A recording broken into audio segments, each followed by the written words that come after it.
Hey, everybody, how's it going? Seth Williams here. You're listening to the REtipster podcast. This is episode 171, and today I get to talk with some old friends, Jaren Barnes and Drew Haney.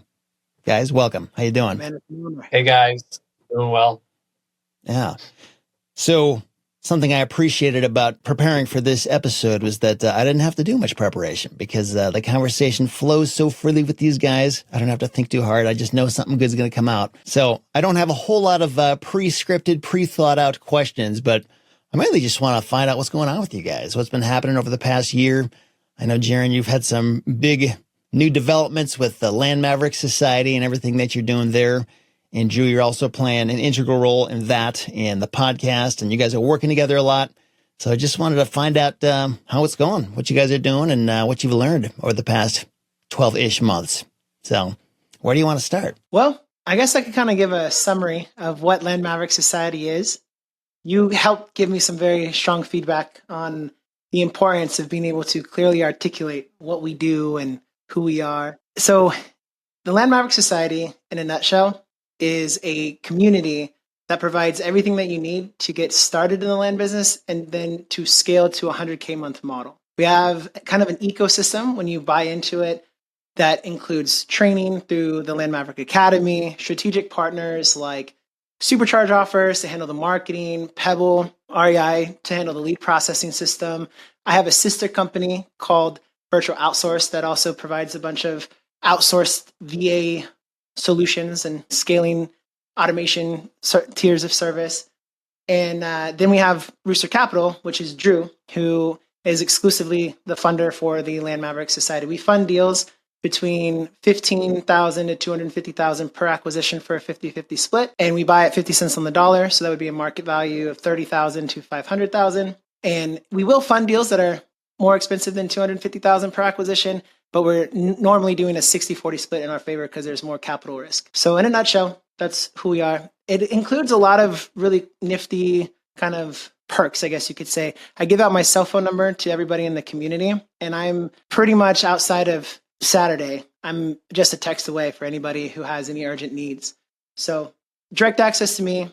We have kind of a video database called the Land Maverick Academy, but really the big value is the one-on-one training that you can have with me. So I walk you through everything from picking a market, sending out the mail, getting started with Supercharge offers. When you subscribe to the Land Maverick Society, you also get a build out, a carbon copy of my Pebble environment. It's based on the starter plan but it's like 6 months included. So when you sign up, you get 6 months of Pebble included in your membership and all that. So it's pretty much like everything that you need to crush it as a land investor. And I just want to brag about Jaren for a little bit. I did some research, and from the competitors that I pulled, he is the most affordable one-on-one coach by less than half. So I've told him multiple times to increase his prices. He refuses to, and he's doing a great service to the land flipping community. So thank you, Jaren. Amen. It sounds like this is one-on-one coaching, right? Or is it group coaching or both? Or at this stage, it's one-on-one coaching. Yep. So Tuesday through Thursday, I have availability on Calendly, and maybe by the time this launches, it's going to be a different scheduling link, but people can jump anytime on my calendar. If I don't show availability, I intentionally bookmark the ends of the week, Monday and Friday, to do makeup sessions or to squeeze people in. And I walk them through every step of the process. Yeah.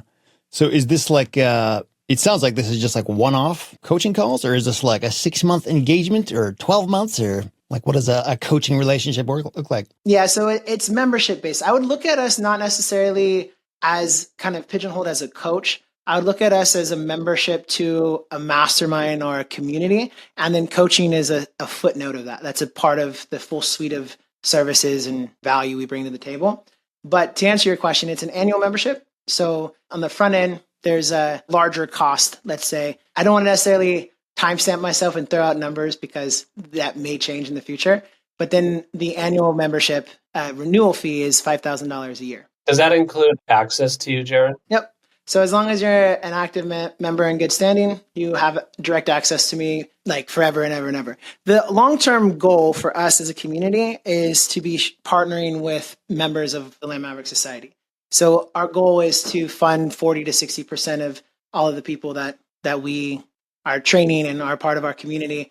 And again, we have resources in place to help them not only get started, but then to scale to a 100K month model. So basically you're paying for this annual membership, and whether you use Jaren or not directly, like one-on-one access to you, that's available. That's just part of the package. Yeah. And I would very much encourage people to, like, at least in the beginning, for sure, if they're getting started, to meet with me, if not once a week, several times a week, in order to get a strategy going and get a game plan and what have you. A lot of, in the beginning, especially, the bulk of one-on-one training sessions are revolving around running comps and due diligence. I actually call back sellers with people. So I showcase how the conversation works, all that. Yeah. I mean, is there a particular thing, like you just talked about running comps, calling back sellers, picking markets, that kind of thing? Is there any particular line item or task that you find people need the most help with? Like a place where people get the most stuck the most often, or is it just kind of all over the place? It's mostly comps. Yeah, market research is pretty straightforward. At least initial due diligence, we run through land.id. We have a 6-step checklist within land.id that we run through each time. But comps is more of an art than it is a science, and you have to develop a feel for it. I actually had somebody who is in our community come from kind of the luxury real estate world, and she was one of the top performing agents in her market, but really struggled to wrap her head around land comps, because it's kind of like you get to kind of a certain amount of a surety, and then you just kind of go in the direction of being conservative. You just kind of merge conservative. So and we verify comps, and as we go through the process, we get land specialized agents to come in and provide list amounts and stuff. So as we move through the pipeline of processing leads, we do have lots of checks and balances in place to ensure we're not making a mistake. But on the front end, we do try to call back our sellers with an offer in hand. And we're able to do that about 80% of the time with online resources. 20% of the time, we have to loop in an agent before we make an offer. Yeah, interesting. Is there, do you ever get calls from, or not calls, but just people who want your help because they're doing the direct mail thing and like the responses just aren't coming back, or the deals aren't coming out of that? And if so, like, are there any typical problems that you see, that there are things that are going wrong? It's like, oh, okay, fix this problem, and then you'll start to get those responses. I think a big key, at least right now at the time that we're recording, is pulling from First American Title data. So when I first got started in the land space, I was actually working with you at REtipster when I ran this comparison. The two leading competitor data service providers were DataTree and Agent Pro 24/7. Agent Pro 24/7 pulls its information from Black Knight. DataTree pulls its information from First American Title. Agent Pro 24/7 evolved into a company called Sitex Pro. And then the market share, when that happened, went to a company called Priced. And Priced pays for API access into DataTree. So they're getting First American Title information secondhand.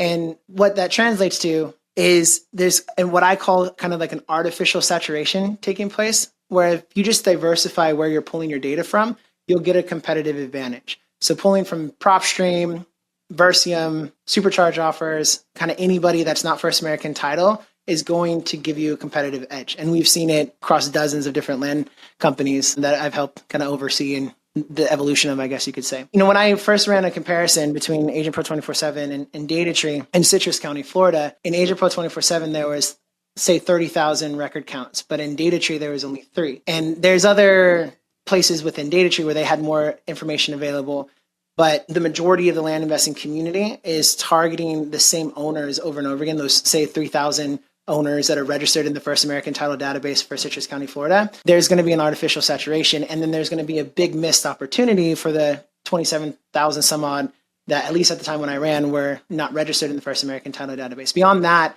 there's a lot of house wholesalers that also pull from First American Title information. David Lecco, we've actually interviewed him at the REtipster podcast set together. The entire deal machine operation pulls from First American Title information. There's also a company called REI, 8020 REI, or something that's like a big lead kind of provider in that space. They also pull from First American Title data. So people that are registered in that database are just getting hit fairly often. It creates kind of this artificial saturation where if you can just pull from a different database, and again, I'm not mad at DataTree, it's just the fact that most land investors are all collectively pulling from that source, that creates this artificial saturation where if people just pull from something else, I've seen it firsthand overseeing different land investors, getting started in the land business. DataTree, they'd have lackluster results and they come to me, why is it not working? What's going on? I say just pull from somebody else. And then it's back to, and these days we're seeing about one deal for every 3,000 units a mail, sometimes 3,500, depending on the market. If it's a Florida or parts of Texas, Colorado, that can even be 1 to 10,000 units a mail. But generally in most places, we're still seeing about 1 to 3,000, 1 to 3,500. And another thing I want to add is that I think a lot of people, especially newer land investors, they don't have a big enough sample size. So they'll send out 2,000 mailers. They won't get any responses or any deals from it, and they'll get frustrated and think it doesn't work. Where in reality, you need to send out significantly more, maybe 20,000 mailers to really understand what's working and what's not. So a great example, everyone knows Dave Deniston. He mailed to Wisconsin, multiple counties in Wisconsin for the first time, didn't know what he was doing. Out of 4 counties, 3 of them bombed. One county he picked up, it was actually Door County, Wisconsin, where my parents lived. He picked up a parcel for 80 grand. And then once he owned it, he sold it in one day for 200. So let's say he spent 10 grand on mailers, then it's totally worth, that profit was totally worth it. And I think a lot of people aren't willing to try large numbers because they're afraid, where in reality, you just need a larger sample size to see the results. Yeah. And if you're going to grow a land business and really treat it like a business, you probably need somewhere in the vicinity of 20 to 50 grand to really do it right. Now, those that are just getting started and, they want to just take some savings that they have and start using land as a vehicle to generate more working capital, that totally makes sense. But you're probably going to be a part-time investor, kind of a side hustle type of situation before you're able to really grow until you get to that point of having, 20 to 50 grand plus. So several questions came up as you were talking here. On that, your comment there about 20 to 50 grand. So what do you think is like the minimum viable amount now? Like at what point, should you not even be considering getting into land because it's not enough money? Do you think? I mean, this has changed over the years, obviously understandable. Things have gotten more competitive. It takes more to get the data and the mail and you send more, and depending on what kind of marketing mediums you use and all this. But what do you think the current amount is?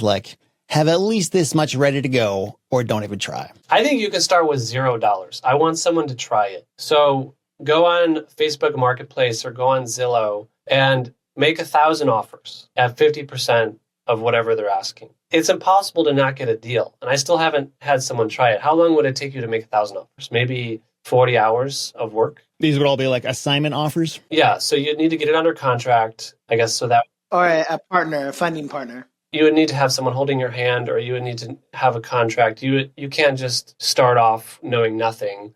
But once you have it under contract, you can go onto all the Facebook groups, find someone to assign it to, or find someone to fund it. And then boom, with almost no money, just a bunch of sweat equity, you have a deal under contract. And I still haven't, I've told that probably to 5 to 10 people, nobody's done it yet. Nobody wants to make 1,000 offers. How I would answer that question, I completely agree with Drew's assessment there. You can get started with no money. You can get started, partner with somebody. You can use Facebook Marketplace or Zillow or online different directories, to his point, and just sit there and really strategically have a game plan of getting out 1,000 offers, and you're probably going to get a deal. You probably end up getting a deal within your first 250 offers. So within 1,000, you're probably going to get more. But I really think it boils down to the type of land business you're doing. If we were to talk cheaper deals, because again, our buy box is a minimum of $15,000 acquisition.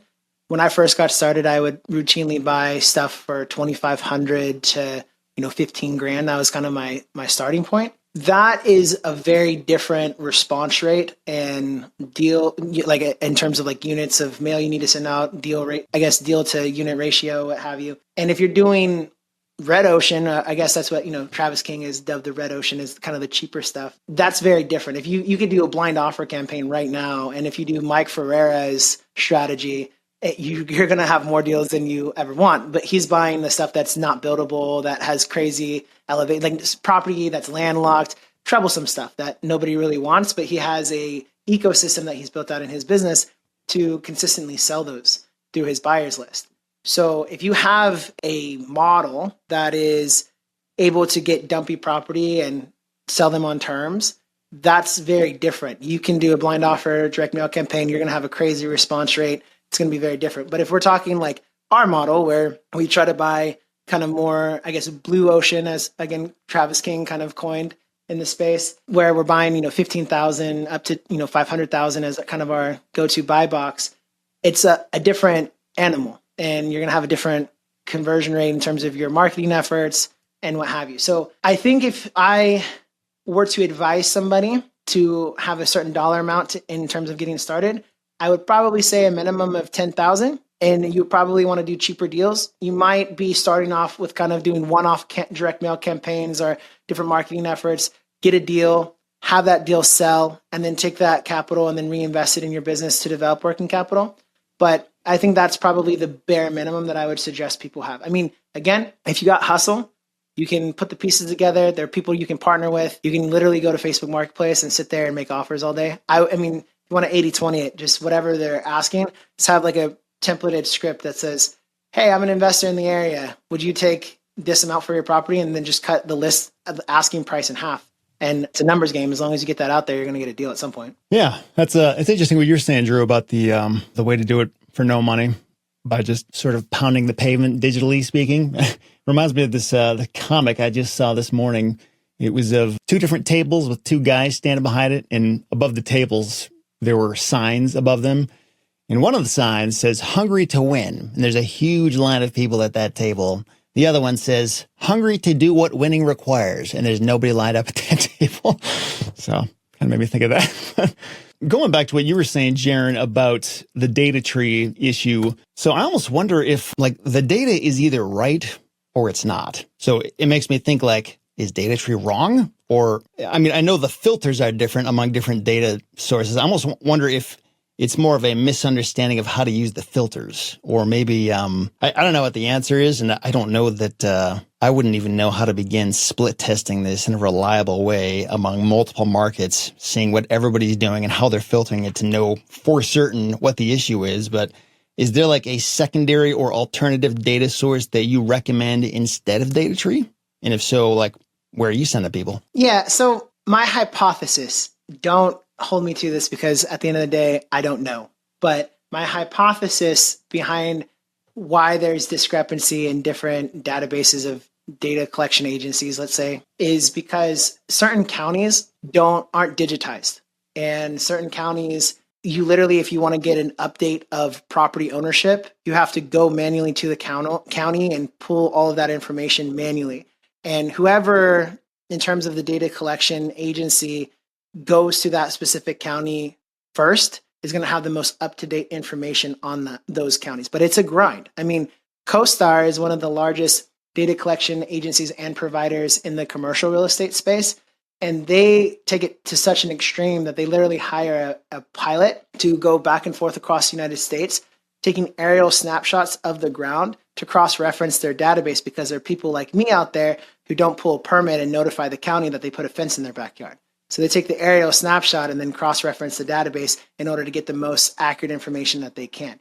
Nobody has a monopoly on all the data. We like that, by the way, because the discrepancy in the market is what gives us the ability to buy property at $2,000 and sell it, higher. We don't want a centralized system of data information. We like that because that's why we have an opportunity as land investors. But I think that's probably what's going on there. But to circle back to your question about who I recommend, I really like supercharge offers from an 80-20 standpoint. They are more expensive, but you're buying into an ecosystem. Essentially, with supercharged offers, You're talking about downloading lists from supercharged offers and like doing your property research to them, or? So actually just becoming a full-on client with them. So supercharge offers will provide you data. They'll scrub the data. They'll do your branding for your website. They'll set up your letters. They do everything for you. Pretty much just say, here's my market criteria and list criteria, and then they take it from there. So from a 80-20 standpoint, I like working with them a lot. They, at least at the time we're recording this video,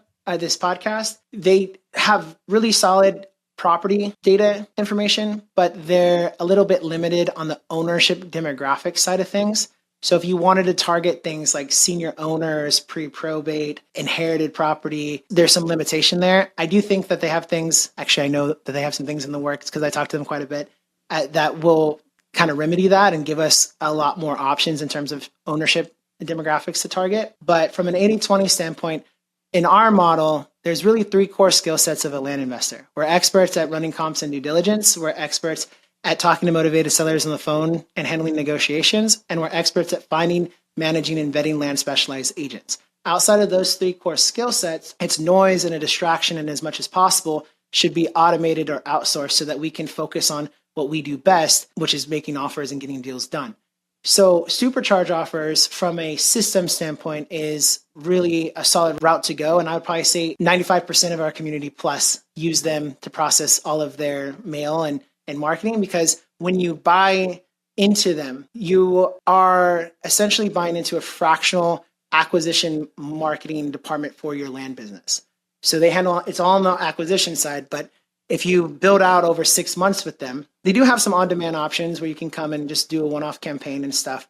But if you buy into them, they will literally build everything from your website, they do retargeting ads. Now they're actually starting to provide cold call leads in addition to direct mail leads. Like, it's pretty cool what they bring to the table. And they actually care about their clients. So they routinely meet with all of the people that they service on a monthly basis, sometimes twice a month basis, to think, how's it going? What are your results like? And if you're not getting results, they work with you to try to figure out how to get things moving.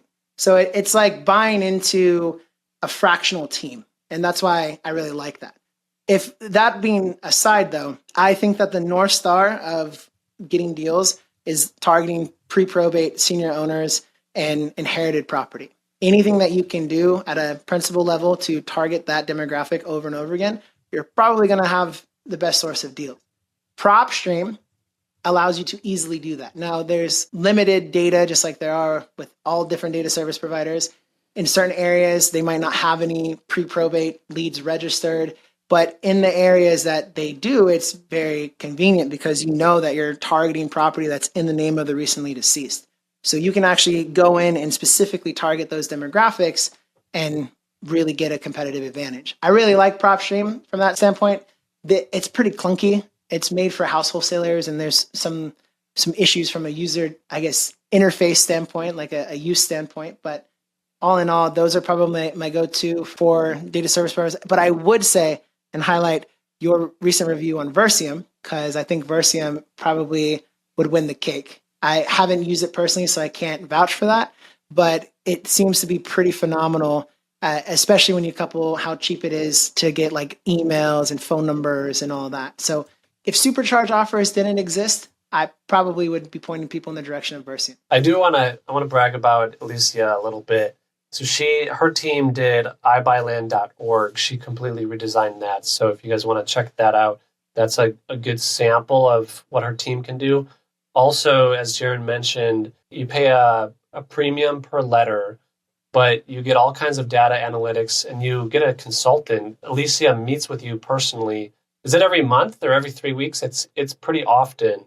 I think with us, it's on average like twice a month, but it varies client by client. If somebody's doing low volume, I think it's at least a once a month touch point. So she's a consultant helping you figure out, okay, if you're not getting the results you want, what are some potential pitfalls? Because she runs her own land business as well, and she knows she can help identify very quickly, along with Jaren as the coach, what is not being executed properly. Exactly. Yeah, interesting. So Supercharged is basically just like kind of like handle the marketing funnel department for your business. Like they just deliver you warm leads and then it's up to you to close on them. So they don't have the conversations for you, but they have all the mechanisms in place to do the lists and the mail and the ads and whatever that consists of to get those deals coming or those leads coming your way. Is that accurate? Yeah, I would say for everything outside of SMS marketing management, which Virtual Outsource, a sister company of ours, can fill in the gap there.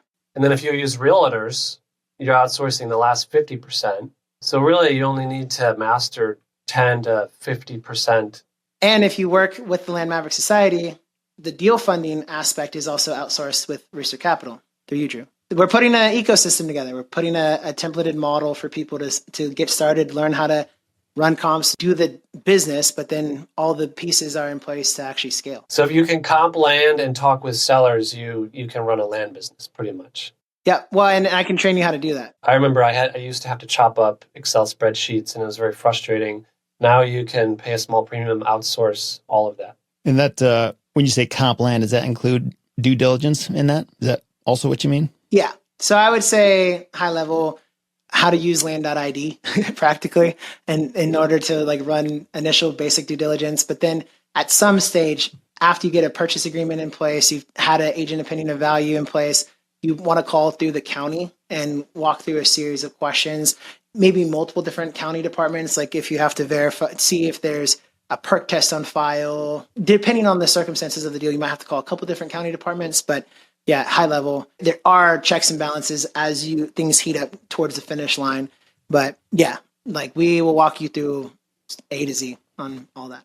Man, so if you could figure out a way to outsource the comping, due diligence, talking with sellers, I mean, you can basically just do nothing, right? Is that the idea?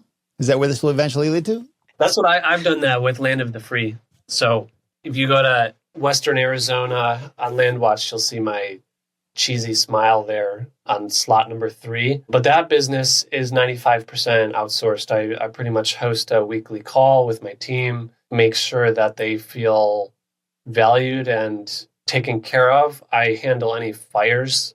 I put out any fires or problems that come up. But the day-to-day is totally outsourced with very competent employees that really love what they do. I would say from a like educator standpoint, you're probably better off for a long while still being involved in your business. I know that it's to do what Drew has accomplished is very sexy and he makes it look really easy, but it's hard. And you want to make sure that you have systems in place and really good people on your team before you let go of the reins. Especially in the beginning, I have had people come to me and be like, I don't want to be hands off from the beginning. And we've tried to like bring on VA, Filipino-based like lead managers, and has not worked very well. You need somebody probably stateside who at least is a driver, and pay them well, and compensate them well, make sure that they're incentivized to do a good job for you and happy to be on the team. But I would very strongly discourage people from being super hands-off, at least for like the first long while, maybe 6 months, a year, year and a half. So, and paying them well is extremely important. My general manager of Land of the Free makes more money now than the job that I left, my salary was less than what she makes now. And so when you pay them well, they feel valued. They'll ride with you to the gates of hell and back and absolutely love every minute of it. So Drew, it sounds like this business that is 95% hands off, just from what I hear you saying, it sounds like it's a smooth sailing, well-oiled machine that's just kind of churning out deals and you just kind of check in every once in a while to see how it's going. What was hard about getting it to that point? Like just going off what Jaren was saying, like what were the biggest challenges and how did you do that? I mean, it's kind of like the holy grail that everybody wants. So it's not perfect. It's more like a used car with like tires that are almost falling off, but it works, right? It's like a 10-year-old Honda Civic that gets you from point A to point B. Our systems are not perfect. A lot of our systems don't talk to each other. And the communication between different databases is done through the employees. But I think the biggest thing that people struggle with is letting the employee you hired potentially crash the ship. And if you don't let them potentially crash the ship, you're never going to have time to build a new ship, a different ship, right? So I've built 2, maybe 3 businesses now, depending on how you see it. And I would have never been able to do that if I didn't trust the employees on the first business to manage the day-to-day. They can send money. I still have to approve it, but they buy stuff without me knowing it. I don't even know. I asked them the other day how many parcels we have. It turns out we have 130, which I didn't even know. And so the potential is that they ruin it, but that's such a small risk. And most problems can be solved with an apology or with money. And so usually they make it better than what you did, right?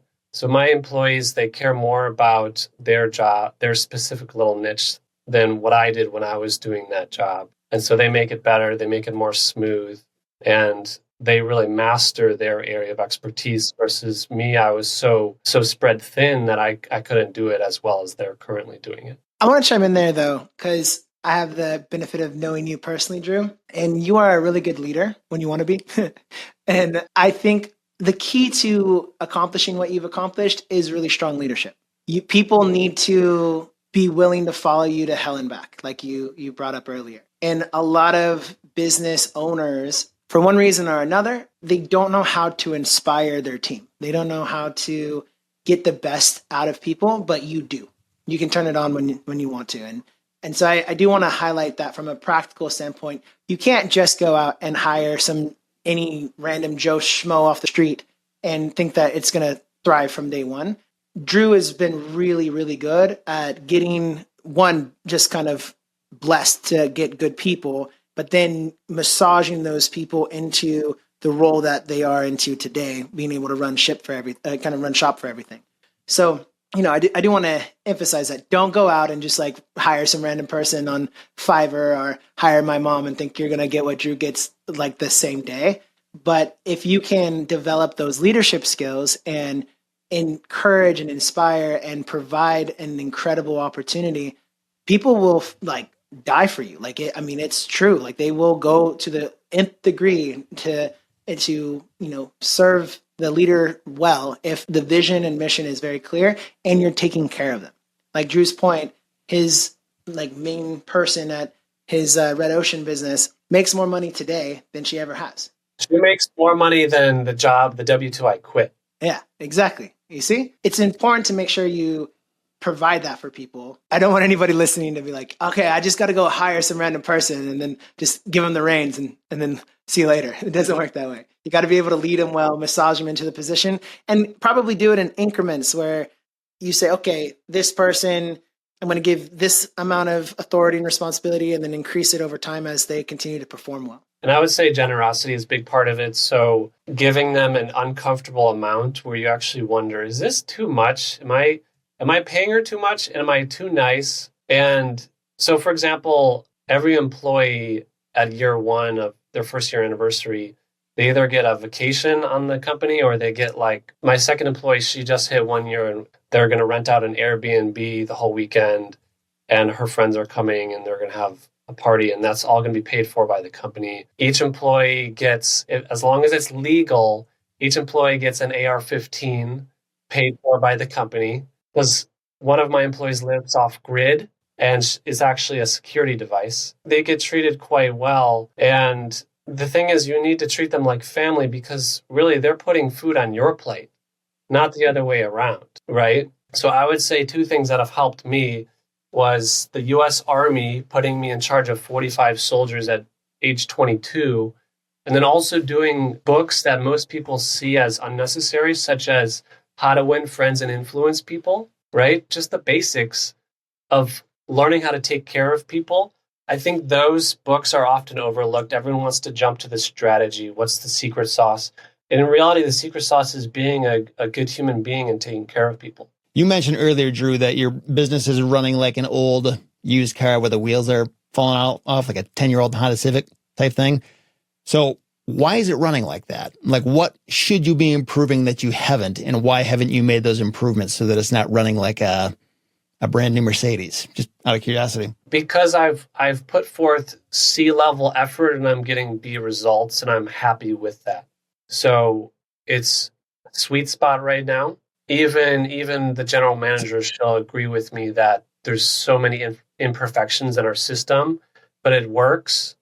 And it's the type of thing, what's more effort, to improve it or just to keep it how it is? So I just wondered, like, could you like actually make more money, or would there be an impact to revenue if you made those improvements? Or is that why you're not making them? Because the improvements wouldn't result in making more money? So there's a million improvements we could make. The question is, do I want to work more than 5 hours a week? So a great example is we currently have and I'm not going to name the name, we have a loan service provider that we are not happy with. But the question is, do we continue living with the quirks of this software program, or do we switch all of our 60, 70, 80, I don't even know how many notes we have, but let's say if we have 70, 80 notes, is it less work to deal with the frustrations of this current provider we're using, or is it less work to switch them over to a better provider, but have maybe 20 to 40 hours of work on the front end? So there's all kinds of little decisions we could make. When we post land for sale, all we do is put it on land.com. So along those same lines, Drew, I know you've got this funding operation with Rooster Capital. So you've got that. You've also got your own land business. How do you decide and prioritize? I'm going to put my capital to this business instead of this one. It seems like not necessarily a conflict, but sort of, because like if you put it towards one, you're not enriching the other one.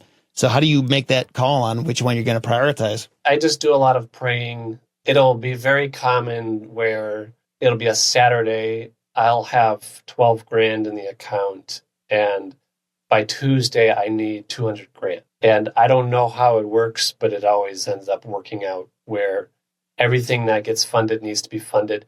So far, fingers crossed, we have not dropped the ball yet on not funding a deal. So I don't have a good answer to that. I just know it always works out, and it's been going very well so far with both companies. And then back to the leadership question. So why do you think you're a strong leader? And like when you talk about paying people more and this kind of stuff, like how do you decide what's enough? Like how do you justify, I'm paying you this dollar amount because of this? Like this is a data-backed number. Or is it more just like, well, it's more than I made at my previous job, so it must be pretty good. Here you go. How do you nail down like, okay, this is a generous amount and it makes sense because of this, and therefore you are happy and you want to keep working for me? What are you doing to make people go to the front lines for you? Yeah, I don't think I'm a very strong leader in terms of convincing human beings to take the hill and attack the machine gun nest and risk their lives. I think I'm an okay leader in that category. Where I think I am good is I truly care about people, right? So if you're listening to this and you have a team, have you visited each one of your employees? Because Jaren and I went to the Philippines and visited his team, right? I've met each one of my employees multiple times. I just hired an executive assistant. She lives in Houston, and I'm seeing her next month. So do you care enough to go actually see them? And then also, are you casting a vision that people can buy into? So we run for-profit companies where we're trying to put food on the table for our families. What is the vision? Is the vision just to make money? Or is it to make everyone we interact with, is it to make their day 1% better? Because I tell my people, even if we don't do a deal with a seller or a buyer, we want to make sure their day is better, and we want to sow goodness into their life. That's a vision people can get behind. And then the second question, so Land of the Free has 3 positions. One is to buy, one is to sell, and one is an admin support position. 2 out of those 3 are commission only. So they only get paid when they perform. And so those variable costs really help the cash flow, where your overhead is actually quite low because they only get paid when the company gets paid, essentially. What are those positions? Is it like a sales position or acquisitions role? And then like, what is their commission? Like, what do they make? Yeah, so the first position is an intake manager. She takes the football from the 0-yard line to the 50. So she does the mail campaigns. She answers all the phone calls. She buys all of our properties. We're still doing self-closings in Land of the Free. And once the ball gets to the 50-yard line, we own the property. Then the sales manager takes over, takes the ball from the 50 to the end zone, and she lists it. She answers buyer leads. She sells it. She gets it under contract, and we transfer title.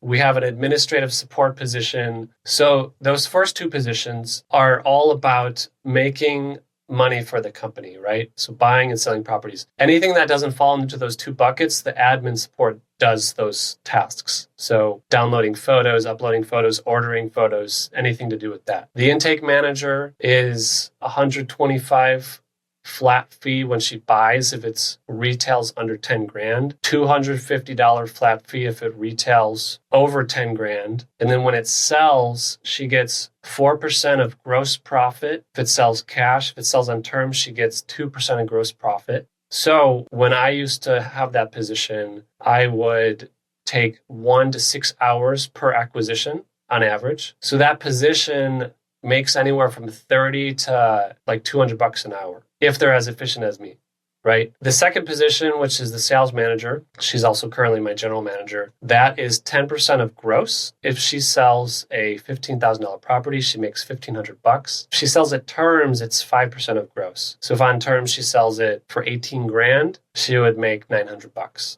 And then the admin support position is $15 an hour. this is kind of going a slightly different direction, but it's in reference to what we were talking about earlier in this conversation about, Jaren, how you're using supercharged offers to pull the list and basically do all the marketing for you. And I'm wondering, I mean, it sounds like it's working, which is awesome. And that's, probably the most important thing. But like when I think of outsourcing the list pulling function to somebody else, that's a lot of trust I'm putting in that person to like understand what I even want and where to do this. And I'm curious, how much guidance do you have to give them? And then how much do you even have to pay attention to what they're doing? Like, are you even kind of aware of what's happening? Or is it just a matter of like, well, leads are coming in, so it's working and I'm outsourcing this anyway. I don't have time to hassle myself with that end of the business because I'm paying them to do it. So like, do you even have to pay that much attention to what's going on? Or do you have to like police them to make sure that they're doing what you want them to do? Or I say this from the standpoint of somebody who has a hard time letting go and just trusting people to do the right thing. So how do you handle that? I think a lot of it boils down to who Supercharge Offers is as a company and the integrity that they have. I wouldn't just go in the direction of anybody, but because I have tested the waters with them, not only in our company, but also in kind of overseeing the evolution of a lot of other land investors getting started in this space, they are very detail oriented. Almost to a fault. For a long time, even back in the day when I worked here at REtipster with you, Seth, I remember you interviewing them, and in my head, I was just like, oh, they're an expensive like direct mail company. And like that was like how I checked them off in my head. Because on their website and a lot of their branding, they're almost overly detailed on all the things that they can do. So why I say that, why I highlight that is whenever they provide you the direct mail list before mailing out for approval, they have something like 9 different tabs on the bottom that walk you through systematically all the different checks that they have done with the data. They also send it to you for a review. And I have people who I've worked with who are much more detail oriented, who have on the rare occasion caught a couple things that maybe were some mistakes or some, I guess, missing criteria stuff. Like, for example, using assessed value as opposed to market total value in their assessment of kind of trying to project certain dollar market value on the property that they're targeting. But at the end of the day, when you're a business owner, you got to kind of weigh the 80-20 of it all. And instead of being so bogged down on data and focusing on like, are they doing it right to the nth degree, just getting to good enough and then having somebody who's like, I wouldn't even say good enough. I think they're exceptional at what they do. Everybody makes mistakes. Nobody's perfect. Direct mail is still direct mail. The nature of the beast is sometimes you do everything perfect and you don't get any leads. So that does happen. But all in all, like they are very detail oriented and they actually set a specific number on the letter that tracks all of the calls. So they know at their level, they will forward it to whatever number you want to use, open phone, Pebble, whatever. But they actually track every single call that comes in. They also have a number of other checks and balances in place, like they use informed delivery.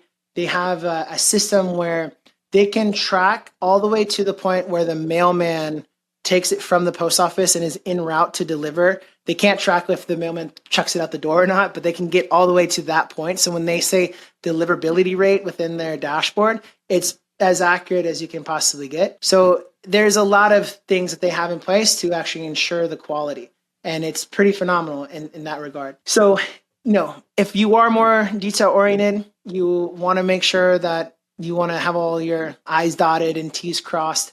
They are available for feedback, for pushback, for dialogue, brainstorming, which is phenomenal. I don't know any other data service-ish provider. I guess I think they white label with somebody that they pull, that they keep close chested. Data tree? I'm just kidding.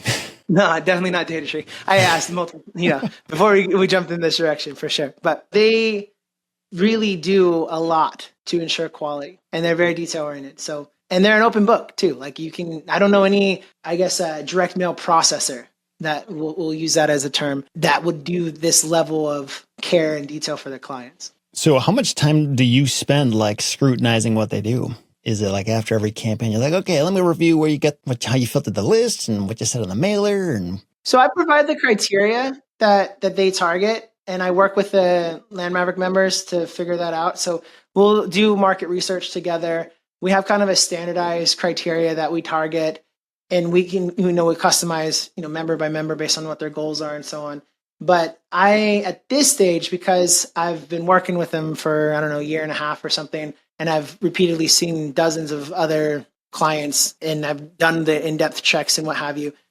I kind of just trust their system. I tell, obviously the Land Maverick member to make sure that to cross-reference stuff, walk through things with their, the staff there. But at this stage, I kind of just trust them to do their thing because they haven't disappointed. People send enough amount of mail, and that's a big key. Gone are the days of sending out 2,000 units of mail and getting a deal. I think you at bare minimum need to be no less than 3,000, 3,500.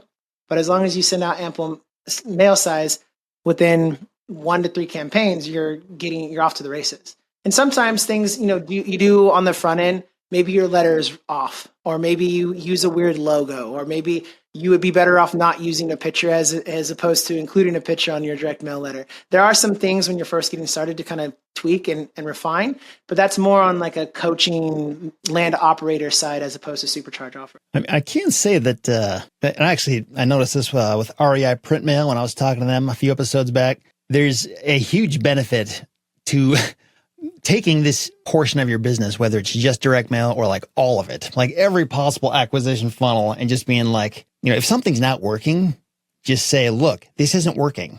Figure it out. Like, why is this not working? Give me, suggestions, or what can I do to make the warm leads come in, as opposed to just being completely on your own when you're kind of just like guessing around and poking around in the dark. You don't really know what's not working. But with something like supercharged offers, where they're doing this for, I would presume many different land investors, and they kind of have their hand on the pulse of like, we know that this is working and we can track these results over here. You've made it big as a boss when you can just yell at somebody, figure it out, and hang it up.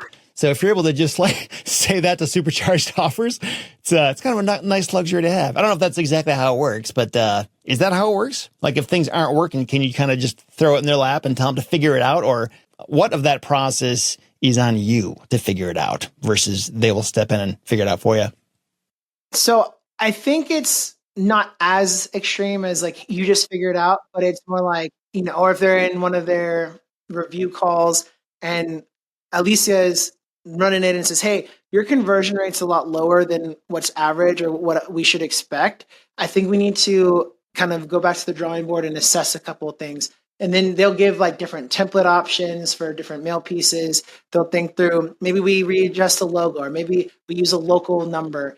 But where I think I step in as kind of a coach, lead educator at Land Maverick Society, that's where you can kind of get to that point of like boss level, just go figure it out. Between me and Supercharge Offers, we kind of get you going. Jaren, are most of your students, they're receiving the calls, and they don't use Pat Live or an answering service? Most of your students are receiving seller leads themselves? Yeah, so I recommend people, especially in the beginning, to have everything go to a pre-recorded voicemail. This is how I learned the land business from the REtipster masterclass. And I think from a workflow standpoint, it's best to have everything go to a voicemail and then try to call back people with an offer in hand.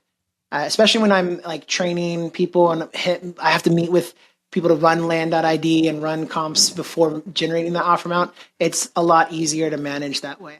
Now, there are people who kind of, I guess, quote unquote, graduate or evolve in their land business that will handle the calls, take some calls live. I do think that with texting, you kind of have to, like, you're generating leads and you have to have that kind of initial filtering between the noise and actual qualified leads. But on the fence about Pat Live, I think Pat Live can work very well, but you have to do a lot of massaging. You have to be very intentional to review the calls of the call reps and to give a lot of feedback.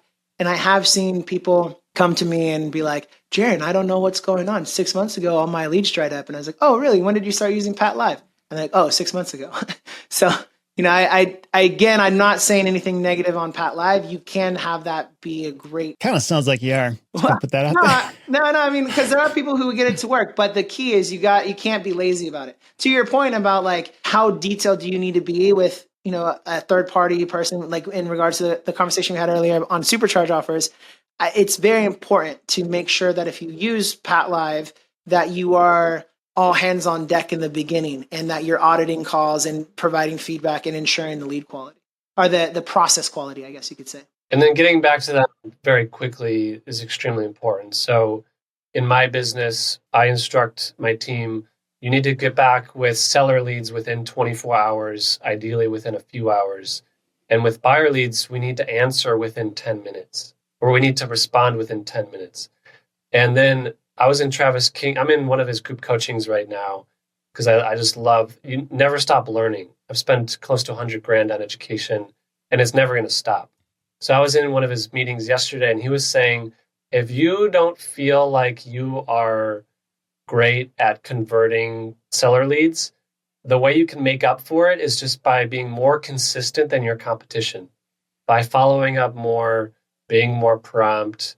Because a lot of the competition, you can test them out. So message your competition, pretend like you're a buyer or seller lead, and see how long it takes them to get back with you. Usually it's multiple days in a row. Well, I was just going to say, for anybody who listens to these podcasts consistently, you're probably noticing what I've also noticed is that this follow-up issue comes up again and again and again. Like everybody who's making this work consistently says that, how important follow-up is. Like that's kind of what wins this game. Like you could, I've even heard, I think we were talking with Ajay mentioned this in the last episode about how if they look at the number of contracts that they send out and only half of those are getting accepted or actually closed, there's some kind of an issue with follow-up. Like you can spend nothing more on marketing and just improve your follow-up process and like double your business potentially. And a lot of people, I mean, I get offers all the time from people. And when I try to follow up with them, like they don't answer the phone, they don't call me back, they don't respond to emails, they don't do anything. It's like people have this idea that if I just like push these buttons on the computer, like money will start flowing into my bank account. But it's like you're flushing money down the drain. Like you're starting a process and not closing the loop. It's like, why would you do that? That's crazy. But a lot of people just unconsciously apparently think that. So we all have that skill inside of us. So think back to your childhood before texting was a thing. How did you get to play with your friend? You had to pester them. You had to call them 5 to 10 times and figure out when they were getting home from soccer practice. So what I would do is I would call my friend every 15 minutes and just wait till he got home, right? And it drove the grandma nuts because the grandma had to deal with 7-year-old Drew calling all the time. Think of it like that. We all have that skill set inside of us to follow up almost to the extent where we're annoying the seller lead. But we've all done it in the past and we can do it again. I want to say how important that is. I want to very strongly emphasize what Drew just said, because I run into a lot of different personality types, and the people that are afraid of bothering people, whether me as a coach or the seller leads or even canvassing for land specialized agents, they struggle. You got to get rid of that. You're in a sales oriented business. Even though it's weird because we're buying property, it's still sales.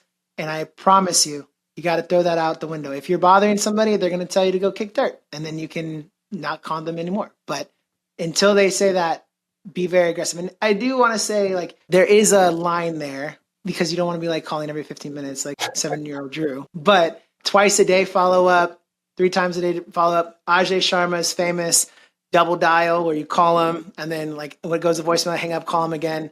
Like all those things are really important for you to be successful. And I do want to circle back a little bit to the Pat Live conversation.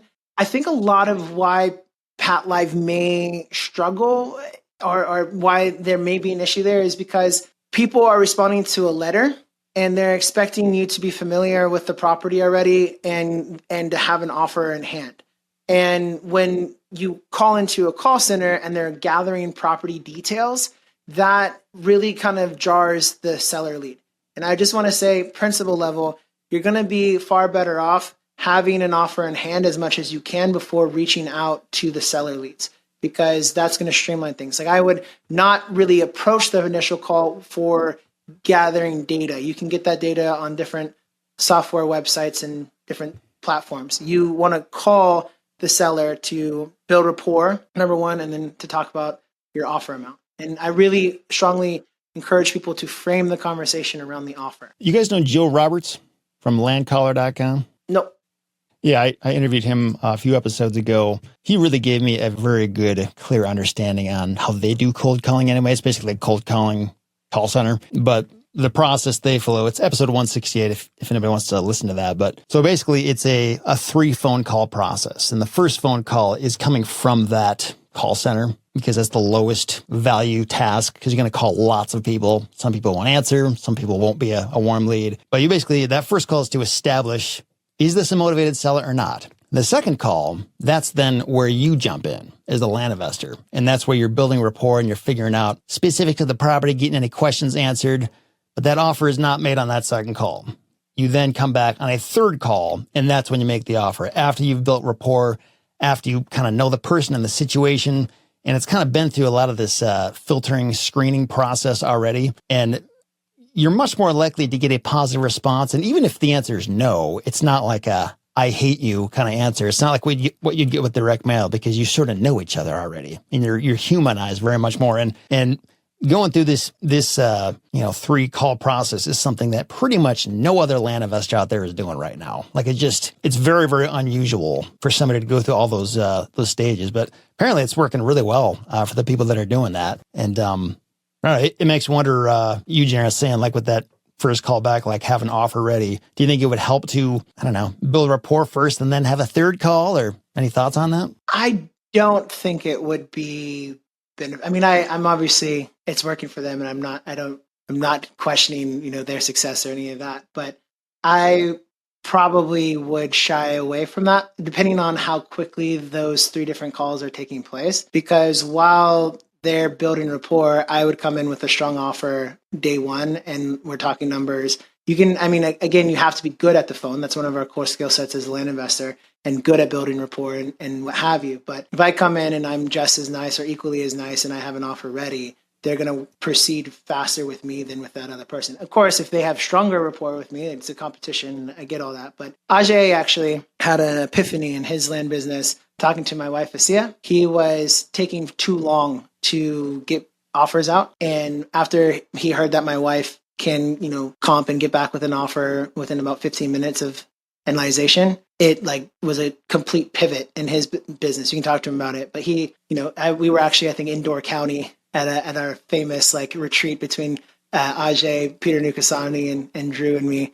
And that was a big shift. And I think that from a KPI standpoint, you really should double down on offers made and really focus on getting more and more offers out. Statistically, the more offers you make, the more deals you're going to have.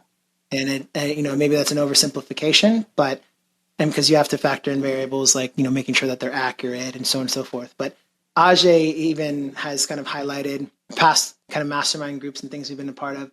He has this system in place where he has his VAs get to 70% accuracy, and then goes 20% down and then 20% above, cuts it in half, 50% on the dollar, and then that's the offer range. And on the rare occasion, they have to go back and renegotiate. But having a simplified system that allows, whether they're Filipino-based VAs or other people on the team, to get more and more offers out. So over the long run, even if on the rare occasion they have to go back and renegotiate or lose the deal because they offer too much, it still gets them getting more offers out. So I would personally beg to differ respectfully to that guy. But it depends on how many, if it's day to day, if it's lead comes in and then you're calling 3 days in a row, sure, it probably could work.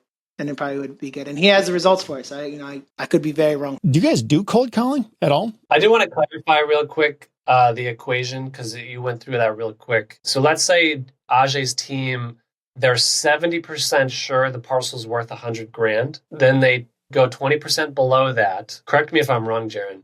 They go 20% below that, so 80. Then they offer half of 80. And that statistically they found is a sweet spot for getting enough accepted contracts and also being safe enough. I could misunderstand, but I think they also do the high range too. So they would bump up between 80 and 120. And then, and Ajay, I wish you were here to clarify this. Yeah, man.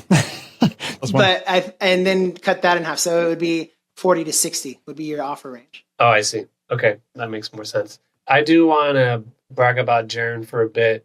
He's one of the few people I've met in this business that truly cares about every single person he interacts with.